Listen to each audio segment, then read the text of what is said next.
2 Samuel அதிகாரம் 11.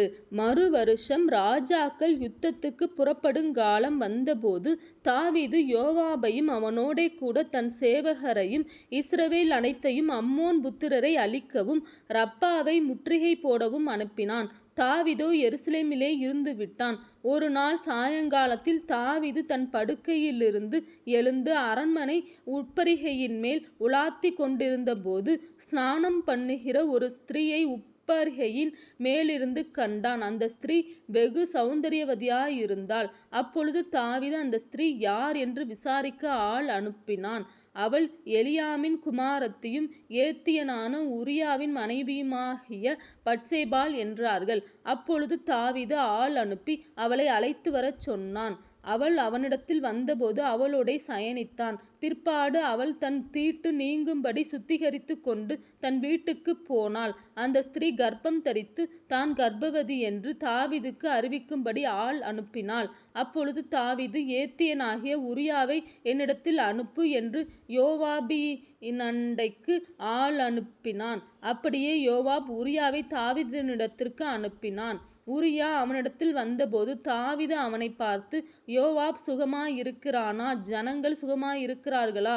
யுத்தத்தின் செய்தி நற்செய்தியா என்று விசாரித்தான். பின்பு தாவீது உரியாவை நோக்கி, நீ உன் வீட்டுக்கு போய் பாத சுத்தி செய் என்றான். உரியா ராஜ அரண்மனையிலிருந்து புறப்பட்ட போது ராஜாவினிடத்திலிருந்து உச்சிதமான பதார்த்தங்கள் அவன் பின்னாலே அனுப்பப்பட்டது. ஆனாலும் உரியா தன் வீட்டுக்கு போகாமல் ராஜ அரண்மனையின் வாசலிலே தன் ஆண்டவனுடைய எல்லா சேவகரோடும் கூட படுத்து கொண்டிருந்தான்.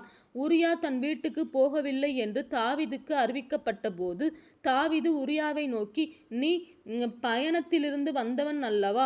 நீ உன் வீட்டிற்கு போகாதிருக்கிறது என்ன என்று கேட்டான்.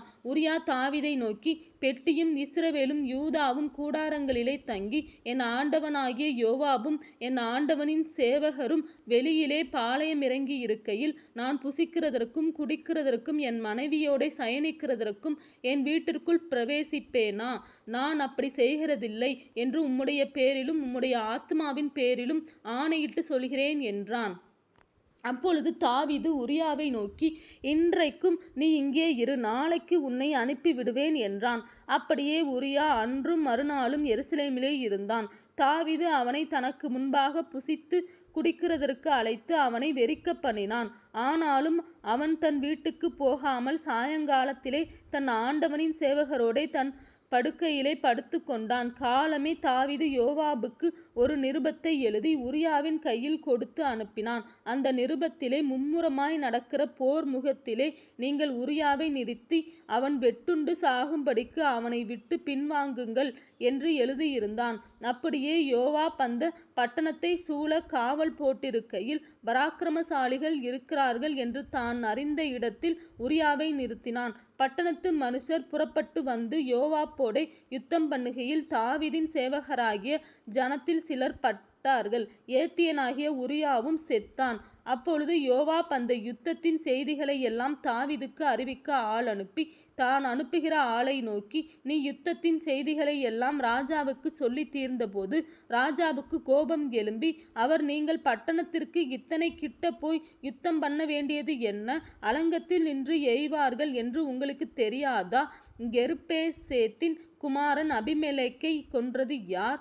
தேபேசிலே ஒரு பெண் பிள்ளை அலங்கத்திலிருந்து ஒரு எந்திரக்கல்லின் துண்டை அவன் மேல் போட்டதினால் அல்லவா அவன் செத்தான்? நீங்கள் அலங்கத்திற்கு இத்தனை கிட்ட போனது என்ன என்று உன்னோடே சொன்னால் அப்பொழுது நீ உம்முடைய சேவகனாகிய உரியா என்னும் ஏத்தியனும் செத்தான் என்று சொல் என்றான்.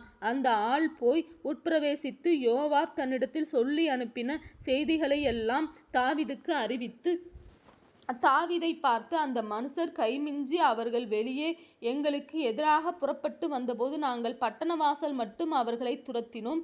அப்பொழுது வில்வீரர் அலங்கத்திலிருந்து உம்முடைய சேவகரின் மேல் எய்ததினால் ராஜாவின் சேவகரில் சிலர் செத்தார்கள். உம்முடைய சேவகனாகிய உரியா என்னும் ஏத்தியனும் செத்தான் என்றான். அப்பொழுது தாவீது அந்த ஆளை நோக்கி, நீ யோவாபினிடத்தில் போய் இந்த காரியத்தை பற்றி விசாரப்பட வேண்டாம். பட்டயம் ஒருவேளை ஒருவனையும் ஒருவேளை மற்றொருவனையும் பட்சிக்கும். நீ யுத்தத்தை பலக்க பண்ணி பட்டணத்தை இடித்து போடு என்று அவனுக்கு திடஞ்சொல் என்றான். தன் புருஷனாகிய உரியா செத்தான் என்று அவன் மனைவி கேள்விப்பட்டபோது அவள் தன் நாயகனுக்காக இலவு கொண்டாடினாள். துக்க நாள் சென்ற பின்பு தாவீது அவளை அழைத்தனுப்பி தன் வீட்டிலே சேர்த்து கொண்டான்.